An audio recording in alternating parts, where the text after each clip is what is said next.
Hello, class. It's Miss Roberts here, and tonight we're going to talk about emotions.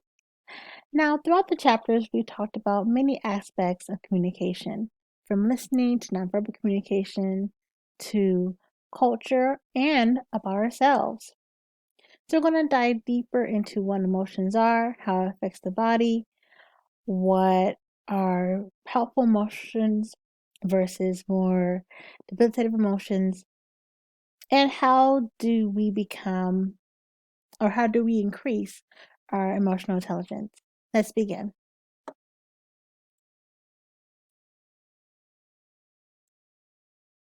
All right. Emotions. When we think about emotions, we want to make sure that we know what we're feeling and that we're catering to the feelings of the person we're talking to, especially if they're part of our interpersonal circles. First, let's just talk about what emotional intelligence is. It's the ability to understand and manage one's own emotions and be sensitive to other people's feelings. This is easier said than done in some cases, but if you understand how you're feeling, how to manage your emotions, then you can let someone else in and you can work on emotional understanding together. Gonna move myself over real quick. So think about how you feel physically during different emotional states or when you're experiencing different emotional states. When you get angry, how do you feel physically? Do you feel hot? Does your face get red?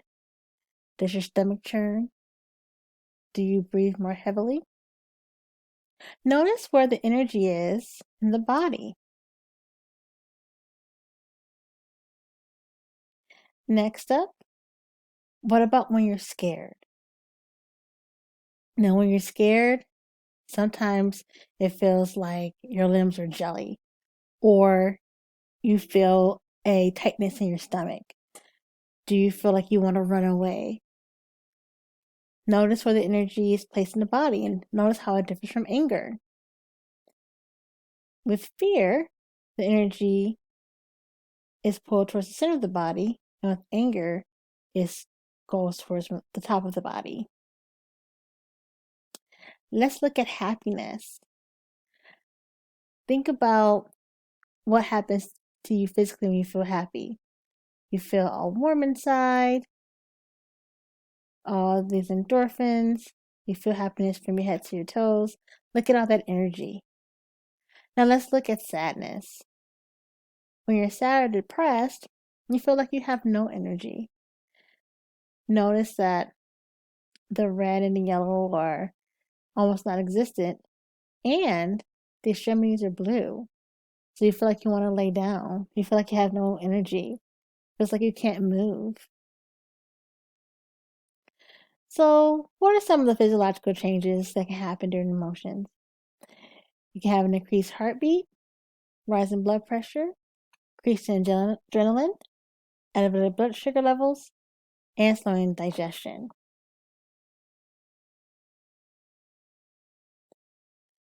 So, when we think about the physical aspects of the physical aspects of emotions, your body reacts in different ways, and it's up to your brain to interpret the behavior. Next, we're going to talk about nonverbal behavior. Now, sometimes we use nonverbal communication to mask what we're feeling. Sometimes you can't help it, especially with facial expressions.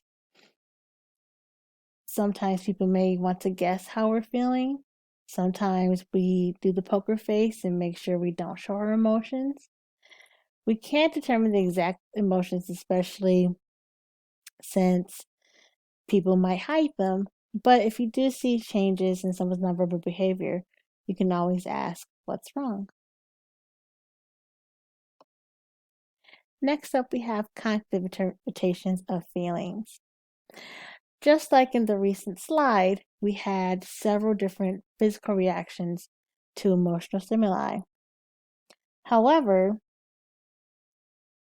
even though you might feel emotional stimuli, it's up to your mind to interpret what are you feeling. Is that fear? Is that anxiety? Is that happiness? Is that joy? Is that sadness? Is that depression? So with that being said, the mind impacts how we feel. We go into a situation, we have emotional stimuli, and based on the context of what provoked our happiness or sadness or joy or what have you, we have to use our brains again to interpret how we're feeling in that moment. So body components of emotions are so similar, so we experience emotions that come from labels and interpretations. So for example, there's physical similarities between straight up fear and anxiety. And there's a nuance. If I'm scared of something, say if I'm scared of a barking dog, I feel similar to if I'm nervous before giving a speech. Yes, there is a sort of fear to them, but different context has different interpretations. So I'll label one fear, like, oh, I'm in imminent danger, versus anxiety, where I know I'm not in imminent danger, but I'm nervous about something. My body feels that emotion in a lot of similar ways. Reappraisal. So in the reappraisal process, we rethink the meanings of events to alter emotional impact. For example, because this is interpersonal communication, say if someone goes through a breakup. Now, with breakups, it's really hard, especially at the very beginning, because you picture your future with this person, or maybe you're having a great time with this person, or maybe a not so great time with this person, but you feel sad that relationship has to end. That sadness happens for a while, but it gets better over time. You find new perspectives in that relationship, or you find yourself in another relationship entirely. So that initial emotional stimuli, the breakup of a relationship, yes, very painful at the beginning, but those feelings neutralize over time, and maybe they might be overjoyed that they left the relationship. So with that process of changing the emotions to the exact same event, that is the reappraisal process.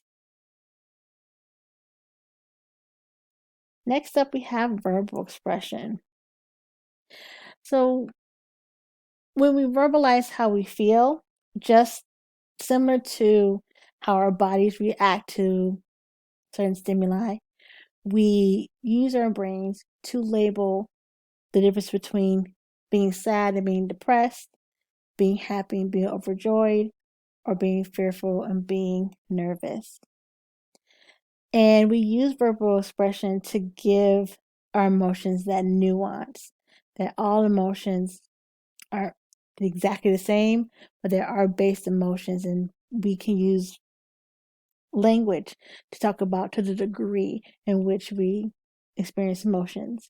So, for example, we have our base emotions right here: angry or anger, sadness, happiness, fear, and love.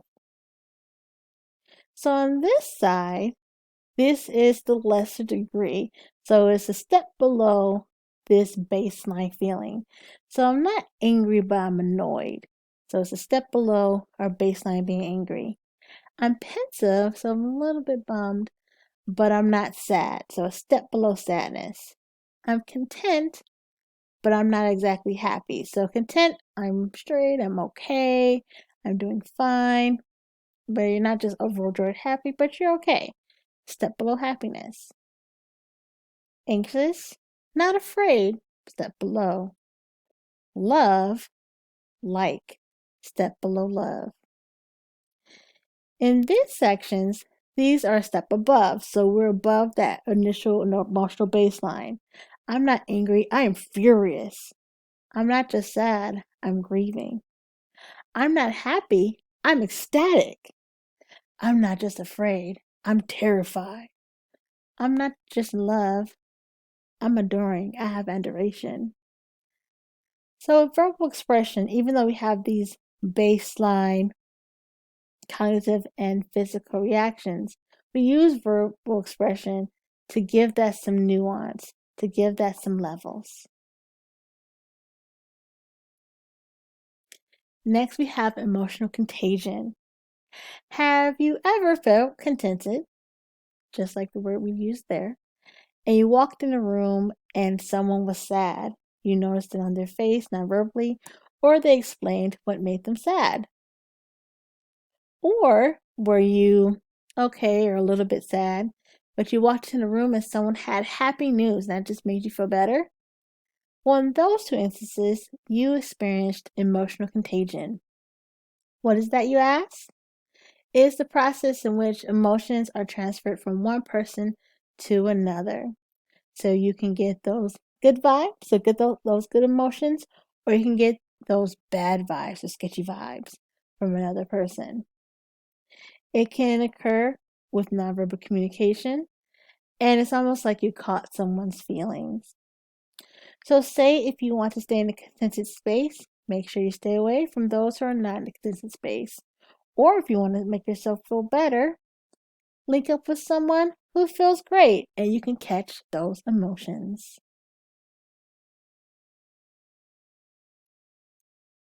Remove myself.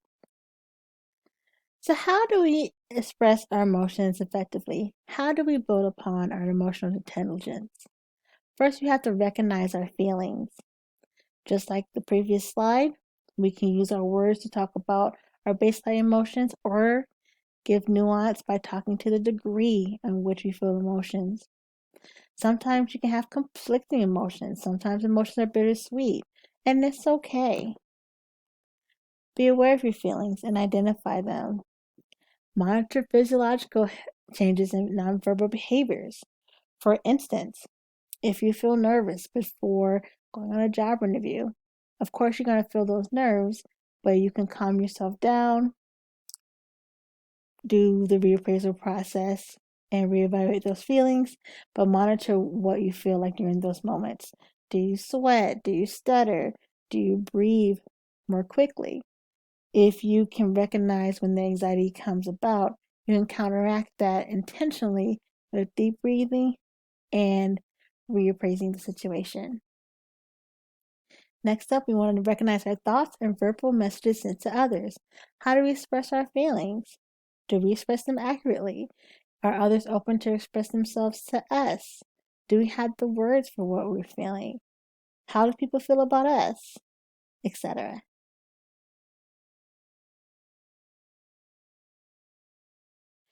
Next up, you want to choose the best language if possible. Sometimes we might not know exactly how we feel. If we don't have the exact words to how we feel, we can describe what's going on the best that we can. And maybe talk to someone, whether it be someone in your interpersonal circle, or even professionally, that can help you out. Then we can share multiple feelings. But sometimes it's common to experience several emotions at the same time. Like, for example, I have a friend who is moving away, and I'm really happy for them. I feel sad that they're moving away, but I'm totally happy that they are doing really big things in their lives.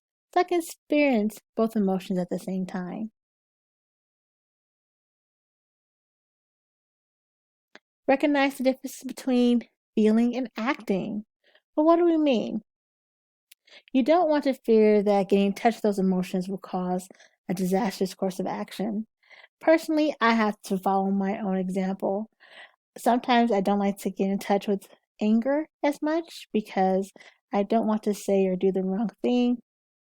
I'm I want to say, a pretty chill person. But I want to make sure that, and especially because I teach this class, that I am displaying anger effectively and constructively instead of destructively. So if I am feeling angry, I kind of go to myself and think about how to formulate my argument or formulate my statements. Then I go ahead and talk about my feelings. But I try not to talk about my feelings in the heat of the moment. But I've learned not to avoid those feelings either.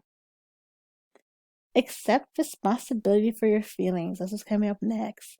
So, if you recall from the language chapter that we use I language to state our feelings and state how others' actions impacted our feelings.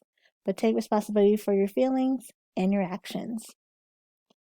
Finally, choose the best time and place to express your emotions. So I usually give the reality show example. If you've ever watched a reality show or glanced at it while someone was watching, you'll always have someone in a crowded restaurant at a table and they'll get into an argument. And I ask myself, those people don't notice those other people arguing in the camera, so they might be paid actors. The second thought is, why would I take someone to a restaurant to talk about bad news or to argue? It doesn't make sense. Go someplace quiet and make sure that you're in a safe place, but talk about your emotions in a more appropriate manner and in an appropriate time and place. So when we talk about emotions, sometimes they sneak up on us and we can't help but to feel what we feel, or we have time to let it fester or let it marinate or let it build, and we might act from that place. So in both scenarios, we have to determine if our emotions are facilitative or debilitative. So let's talk about it. With facilitative emotions, these are emotions that are beneficial to you, and debilitative emotions are intensely felt and are not. So facilitative emotions contribute to effective functioning, so it helps you be a more emotive and emotionally healthy person. However, debilitative emotions hinder or prevent effective performance. So you're so shut down by your intense feelings that you can't do anything. Next up, sometimes anger can be facilitative if it invokes change or it helps others know that they've made you angry and they can change their behavior. But debilitative emotions are felt more intensely and through an extended period of time. So hinders with functioning, more intense, and lasts for a longer period of time. Sometimes a bit of nervousness sometimes a bit of nervousness can boost performance. I teach public speaking as well, and I talk about this all the time. A little bit of nervousness can help give you energy in that moment when you give your speech, or the fear of not doing well can help you or inspire you to practice and make sure to put a lot of effort. So when you do give the speech, you do the best that you can. But debilitative emotion can take the place of rumination, recurrent thoughts that are not demanded by the immediate environment. So you play the scenario over and over in your head, but the scenario was long gone, or it doesn't help to do so, or you're stuck in that moment of time and haven't emotionally moved on. So that's when an emotion or event can be devastating if it causes rumination. Let's go ahead and take a look at the rational emotive approach. Now, if our feelings are debilitative, you can use the rational emotive approach in order to change your feelings. So by doing this, our feelings are changed by changing the unproductive interpretations and break the cycle of rumination. With this theory is the events that cause emotions, but beliefs about the held events. So it's not the events themselves, but the beliefs about the events. Excuse me. All right. So for example, the activated event is being called names. Being called names is never fun.